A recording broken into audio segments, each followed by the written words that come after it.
kababayan, nung ni-file ito ni Sunny Trillanes last year, most likely wala ito nakikita. Wala ito nakikita ang issue ngayon, probably, or it...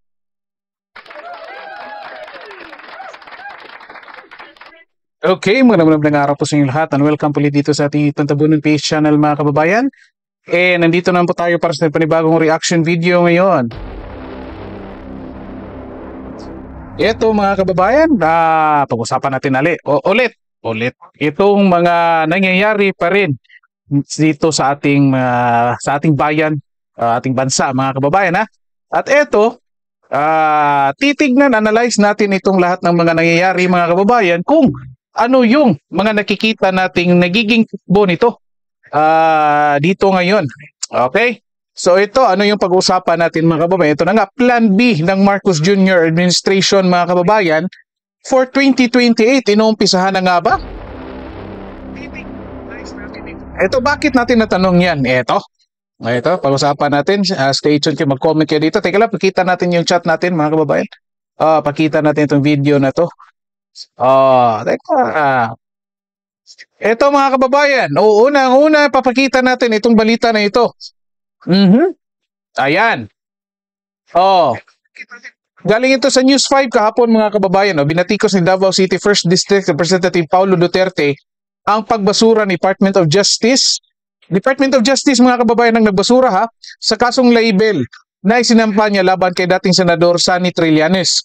Okay, nagtataka si Duterte kung bakit umano binaliktad ng DOJ ang desisyon samantalang na-indict na nasa parehong kaso noon si Trillanes. Okay?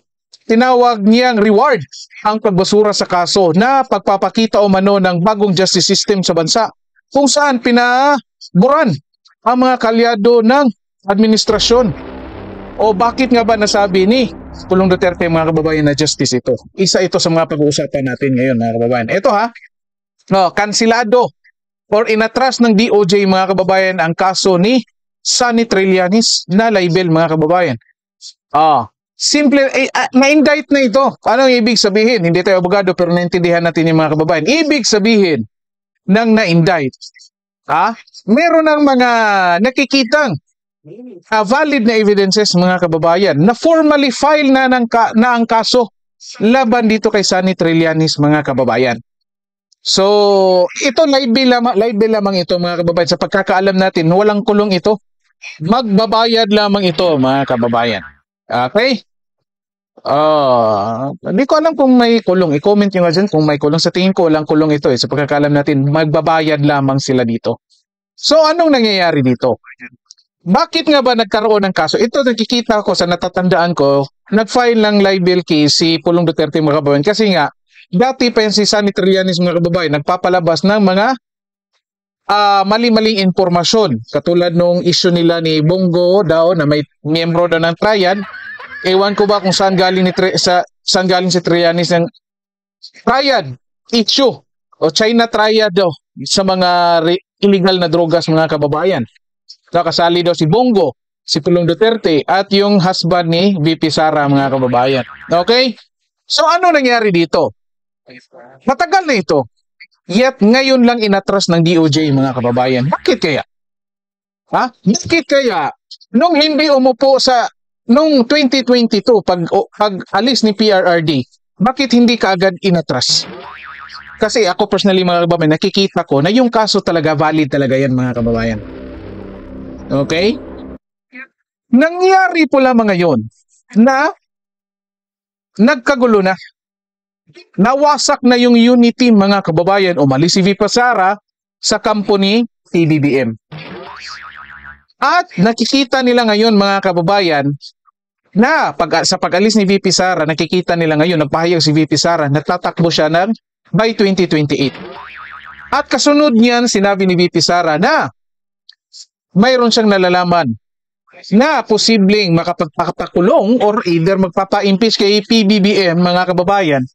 Bilang kung presidente pa siya, and most likely magkakaroon ng kaso yan kung sa pagbaba pagkatapos ng kanyang termino. Kasi sinasabi niya meron siyang alam, sinasabi ni VP Sara meron siyang alam na mga violations ni PBBM mga kababayan. Kaya anong ginagawa nila ngayon? Ito yung nangyayari. Nakikita ng Marcos administration ngayon mga kababayan na kung saan yung mga dating kalaban ni PRRD katulad ng mga kakamping mga kababayan, katulad ni Sunny Trillanes, again hindi mo maririnig si Sunny Trillanes mga kababayan na bumabanat patungkol dyan sa GAA. Dyan sa issue ng flood control. In fact, dati nga naglabas tayo ng video dito na kung saan sinabi ni Trillanes mga kababayan na wala siyang pakialam sa GAA. Kasi batas na naman daw yan, hindi niyan pwede pakialaman. So anong sinasabi dito?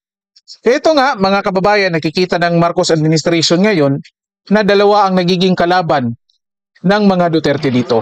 Itong kakamping, itong liberal, itong mga NPA, at Marcos Jr. na administration at mga loyalista nila, mga tagasunod, tagasubaybay mga kababayan.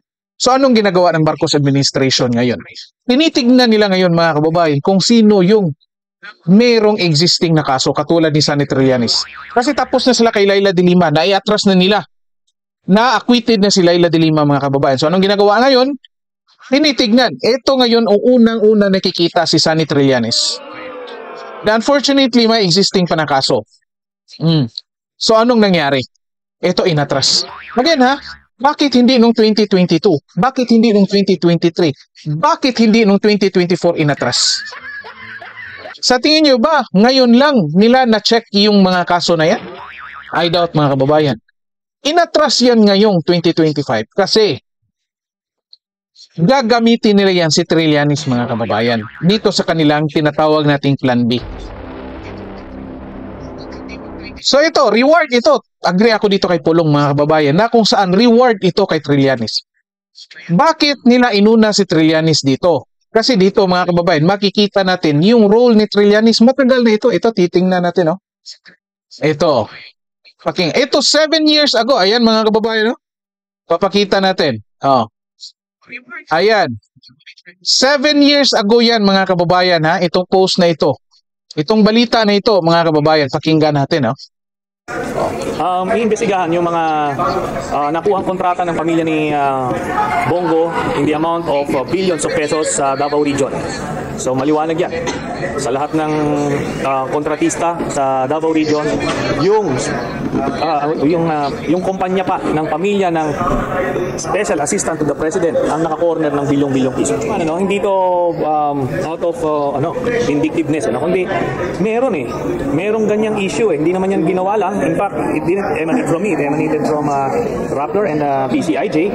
So hindi to drinowing ko lang. Yeah, we're in the process of getting the official contracts and other documents. So,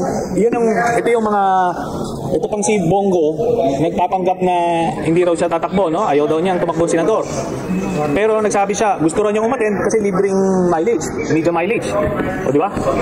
Para sa yung media mileage, hindi raw tatakbo. Ayan mga kababayan, 7 years ago yan. Banat, hindi pa senador pala si Senator Bongo dito mga kababayan,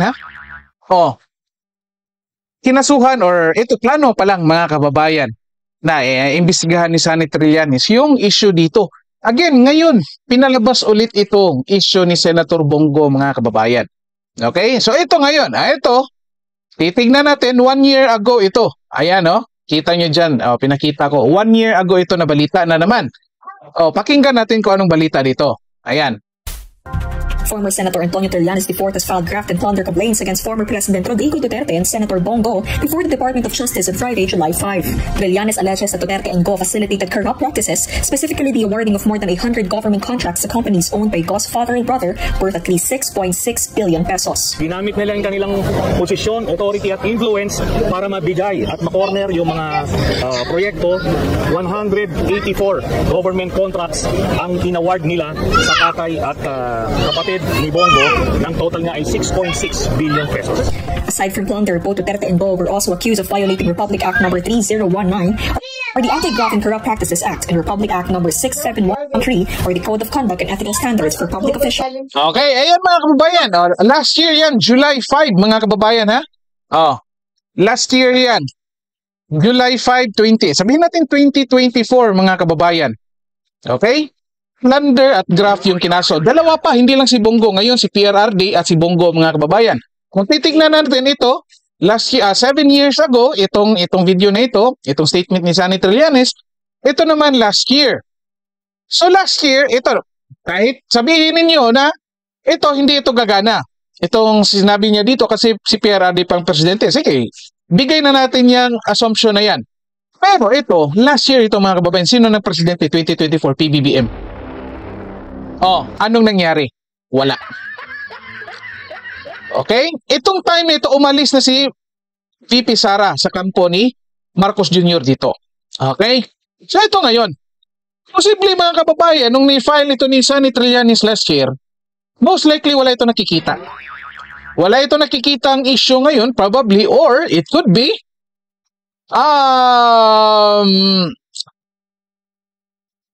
kino-consider pa rin ni PBBM na kalyado sila ni VP Sara dito. Pero I doubt. Kasi nagsalita na si VP Sara dito itong time na ito mga kababayan. Again, ang malaking posibilidad talaga nito ay yung DOJ wala nakikitang issue dito sa kasong final ni Sunny Trillanes mga kababayan. Okay?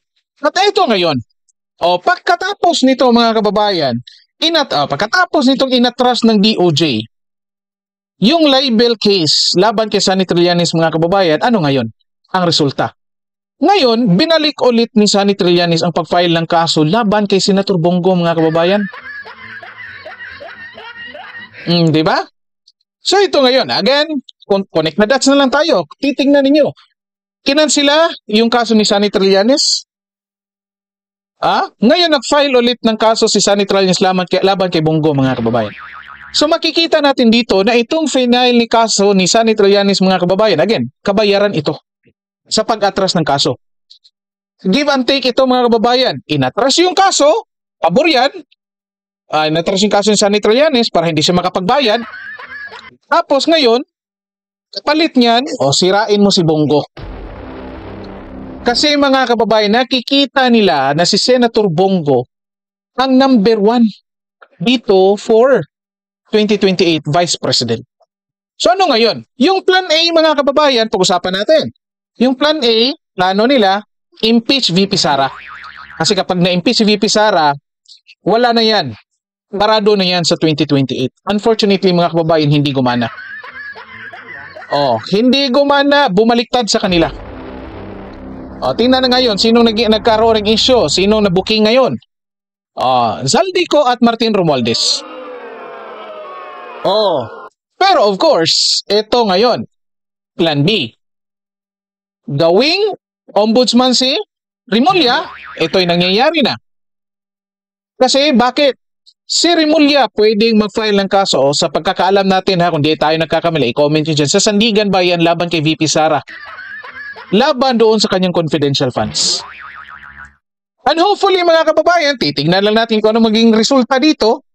Pero I think, ito, sa tingin ko, parte pa nito ng Plan A na gawing ombudsman si Remulla, file ng kaso laban kay VP Sara kapag na-convict, ang ombudsman yung mag-i-enforce ng penalties dito. Anong magiging penalty dito ni VP Sara? Perpetual disqualification mga kababayan. So hindi makatakbo si VP Sara by 2028. Pero ito mga kababayan, kung sakaling mabibitin sa oras yung pag-file ng ombudsman laban kay VP Sara, ito yung Plan B dito mga kababayan. Ano yung magiging Plan B na nakikita natin? Prepare the opposition. It could be kampo ni PBBM or kampo ng mga liberal mga kababayan for Vice President. Kung sakaling yung Plan A ay hindi gagana. Katulad ng ginawa nila kay PRRD. Sinong pinasok nilang Vice President? Si Leni Robredo. Well, assuming nanalo talaga si VP Robredo mga kababayan, walang problema. Kasi nga, nagreklamo si PBBM, talo nga naman siya doon. Okay? Ito ngayon. Paano nila ipapasok itong oposisyon mga kababayan bilang Vice President? Ito ngayon yung ginagawa nila. Sinisiraan nila ngayon itong si Senator Bongo mga kababayan kasi ito ang nag-number 1 ngayon bilang Vice President.